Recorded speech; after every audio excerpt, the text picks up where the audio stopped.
All right, I'm back. I'm back. I'm back.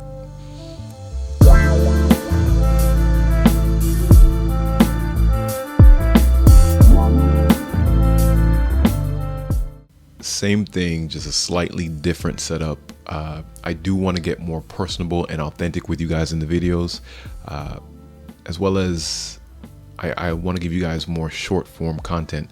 That way it's more digestible for you guys to watch, and definitely it's going to be easier for me to make.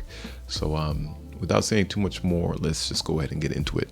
So if for whatever reason you guys haven't seen or checked out my Instagram or my shorts yet, I definitely have a new carry gun. I wasn't expecting to, but it's amazing, and I'll more than happily take it. I appreciate it. I wasn't expecting to replace my Glock 45, but it happened, and it is what it is. So yeah, what am I talking about? This is the Sig P365 Xmacro. I'm sure you guys have been seeing it around. Showing you guys it's clear. I'll go ahead and give you guys a closer look.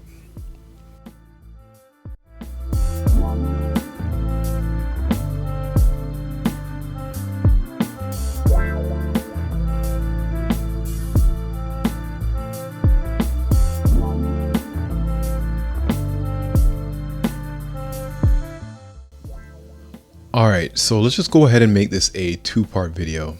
What I'll do is in this part, I'll go over my initial thoughts, pros and cons. In part two that I'll put out in a few days, so if you're not subscribed, do that so you can get notified. I'll make it more of a comparison video, comparing it to other guns. I'll also go over what I consider to be its intended roles and roles it may fit. And I'll also go over any upgrades that I've done to mine, as well as upgrades I may or may not do in the future. So all that being said, let's just go ahead and knock out part one. All right. Let's start with this.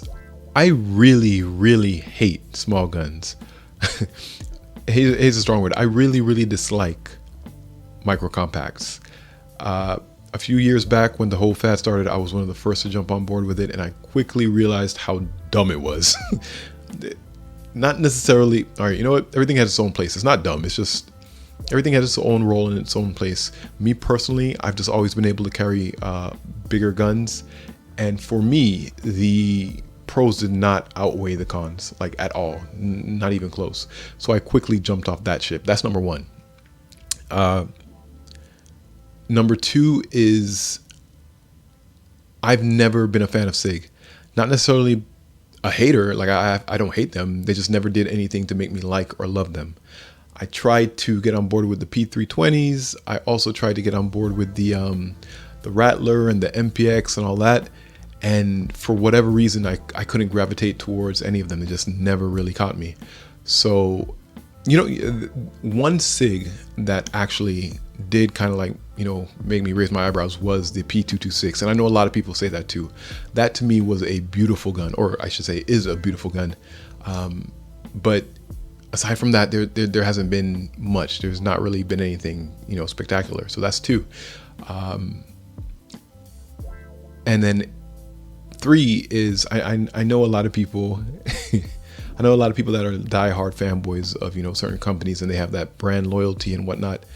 Listen, that's not me. Contrary to popular belief, I am not a Glock fanboy, and I am not a Walther fanboy. I know because I made a lot of PPQ videos, a lot of people think that, but the fact of the matter is they have two guns from both of them that I really love. That's it, you know, and they were very innovative in making those two guns. And it's kind of the same way with any company. It doesn't really matter to me, the brand. It doesn't even matter to me like what they've done in the past. It's for me personally, as long as you're innovative and you're creating something that is top notch, that fills a need for a firearm that I have, and it's reliable, you got me. There's no more science needed to it. You know that's literally it. So that's kind of where I stand, letting you guys know that's where I stand with these companies. When I saw this gun for the first time and I heard about it for the first time, I said in my mind, holy crap, are they trying to create a micro compact built-in Roland special? Like, what is going on here? So it immediately hooked me. It immediately, you know, made me perk up a little bit to what they were doing. And I mean, that's kind of what it is. So here are the pros. The first pro is this grip.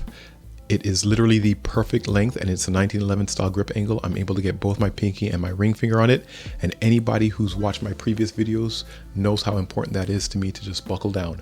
So they have that. It is amazing. I love it. The second pro is that within that grip, somehow they've managed to fit 17 rounds. So this gun right here is carrying 17 plus 1. I'm pretty sure you call that witchcraft. So Sig just needs to come out and admit it. It's fine. I don't really care one way or another. I'll still buy your product. But just for reference, these two guns are carrying the exact same payload. This is carrying the same payload as a Glock 17. That makes no sense. The third plus is that they managed to put a full Picatinny rail on it, unlike the other micro compacts. That is huge. So now you can use your lights of choice or whatever attachment you want of choice. You know, you don't have that proprietary, whatever that nonsense was. Fourth is, I mean, it goes without saying, is the compensated slide. The big question is, how well does it work?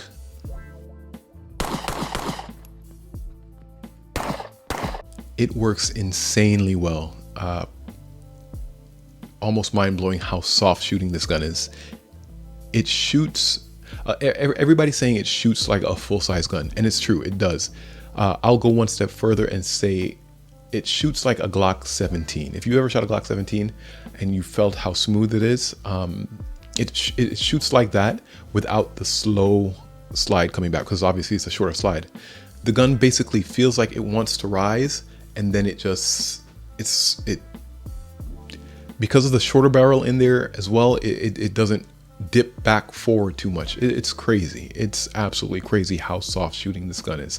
I cannot explain it enough. It shoots softer than my Glock 45, hands down. I guess the last pro, for me, it ties in, and I'm starting to realize how valuable it is the FCU, the fire control unit that Sig does, where you can just swap out different parts without actually, you know, quote unquote, getting a new firearm. Now that I'm a part of the Sig team, I understand it. I'm already searching for parts. It's not even low-key, it's high-key amazing. So there's that. All right, so now for the cons. What are the cons? The biggest one you'll hear is that the slide tends to get really hot. And I mean, obviously the comp is on the slide, and I'm sure some gases are coming back to make it a little bit more zesty. But if you really think about it, this is primarily your carry gun. You're not going to be dumping 500 rounds at the range with it. I mean, it shoots so well that you want to, but it's probably not what you're going to do with it.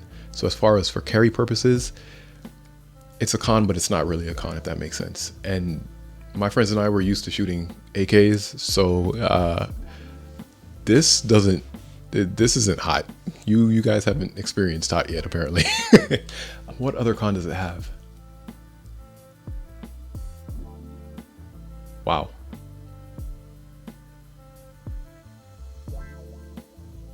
I would say the price, but I'm expecting the price to come down. And maybe you guys might be paying, you know, $700, $750 for it. I know I have let's just say I work in the industry, so I got, you know, good deals, or I at least know people that can get me good deals, and I got mine for an exceptionally good deal, especially me getting it like pretty much a few days after it was released, where everybody was trying to sell it for like $900.